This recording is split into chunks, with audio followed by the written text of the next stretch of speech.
I pull up, you know I be moving. Moving the floor and I'm cruising. The money I'm speaking is fluent. All of my business booming. Stacking my cash in abundance. Re les postos, bienvenue dans cette nouvelle vidéo. On commence avec Tottenham qui pose ses conditions pour Dele Alli. Cet hiver, le Paris Saint-Germain s'est mis en tête de recruter Dele Alli, mais le club de la capitale doit composer avec les hautes exigences de Tottenham. Le 2 janvier dernier, Mauricio Pochettino est officiellement devenu l'entraîneur du Paris Saint-Germain, mais bien avant cette annonce, les médias avaient déjà cité les noms des joueurs qui pouvaient arriver dans les valises du technicien argentin. Parmi eux, Christian Eriksen et Dele Alli, deux éléments qu'il a dirigés avec succès à Tottenham et qui n'étaient pas au mieux en club. Concernant l'anglais de 24 ans, il évolue toujours chez les Spurs, mais José Mourinho, qui est venu remplacer Pochettino en novembre 2019 sur le banc des Spurs, ne compte pas vraiment sur lui. Dele Alli veut partir.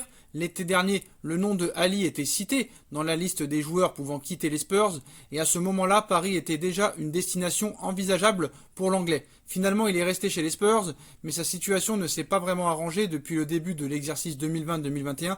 Il est apparu qu'à 12 reprises pour 2 buts, dont 6 fois en tant que titulaire. Il n'a été utilisé que 4 fois en première ligue. Surtout, Mourinho multiplie les critiques à son encontre. La dernière en date, ce week-end, il cite « Dans chaque vestiaire, il y a des joueurs mécontents de leur temps de jeu.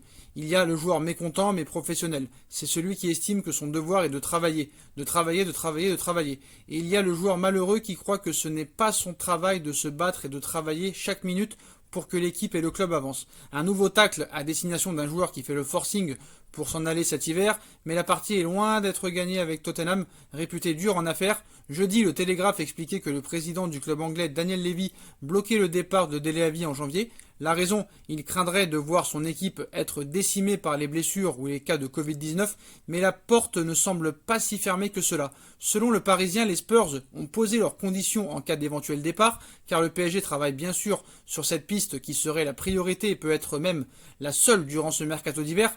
Leonardo et Pochettino ont bien coché le nom de l'international anglais, mais Paris devra se montrer convaincant. On apprend ainsi dans les colonnes du Parisien que Tottenham ne veut entendre parler que d'un transfert sec ou d'un prêt avec une option d'achat obligatoire vu la situation économique actuelle. Le club londonien aurait aussi fixé le prix du joueur sous contrat jusqu'en 2024 à 50 millions d'euros, ce qui dans le contexte actuel semble trop élevé pour le Paris Saint-Germain, surtout pour un joueur qui ne joue pas. Un PSG qui avance tout doucement sur ce dossier, mais Mauricio Pochettino le sait mieux que quiconque. Daniel Levy et Tottenham ne feront aucun cadeau.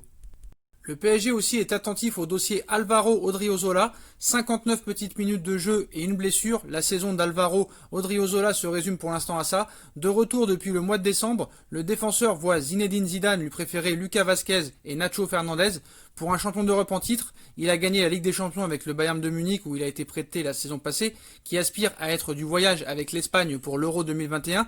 C'est bien trop peu. Alors certaines écuries se sont penchées sur son cas pour tenter de le relancer. ABC assure ainsi qu'il a reçu des propositions venant de tous les grands championnats européens. Certains clubs sont notamment cités. Bilbao, Fiorentina, l'AC Milan, le Borussia Dortmund, Tottenham et même le Paris Saint-Germain auraient sondé de près ou de loin l'entourage de l'international espagnol de 25 ans.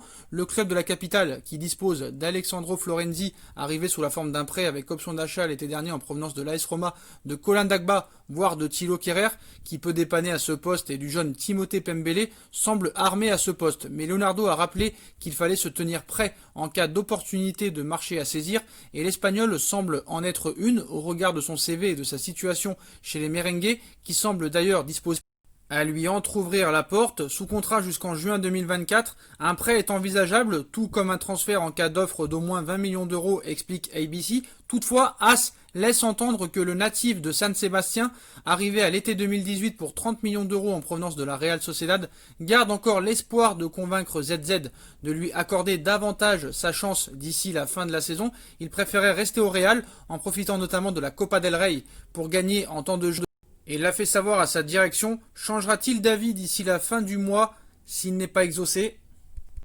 Et on passe à l'information principale de la soirée de la vidéo, les postos. David Alaba au Real Madrid, c'est fait officiellement. Accord conclu avec Alaba. Le défenseur a déjà passé sa visite médicale. Il s'engagera pour 4 ans au Real Madrid cet été et touchera un salaire annuel de 11 millions d'euros net par an. Transfert stratégique. Il peut jouer aussi défenseur central, latéral, milieu de terrain. C'est le Real Madrid qui a remporté la manche. Après, on peut se poser certaines questions. Pourquoi David Alaba a choisi le Real Madrid, et surtout pour 11 millions d'euros par an, alors que le Bayern de Munich lui proposait une prolongation de contrat avec une revalorisation salariale atteignant les 15 millions d'euros. Donc ça prouve qu'il n'y a pas que l'argent qui compte peut-être dans le football, mais voilà, c'était son choix numéro 1. Je pense que Paris aurait dû plus se pencher sur ce dossier qui pour moi était prioritaire. En plus, il pouvait jouer défenseur central, latéral gauche, milieu de terrain. C'est des postes où Paris vraiment est en déficit au niveau qualité. Et voilà, bon bah c'est le Real Madrid qui a remporté la manche, les Postos.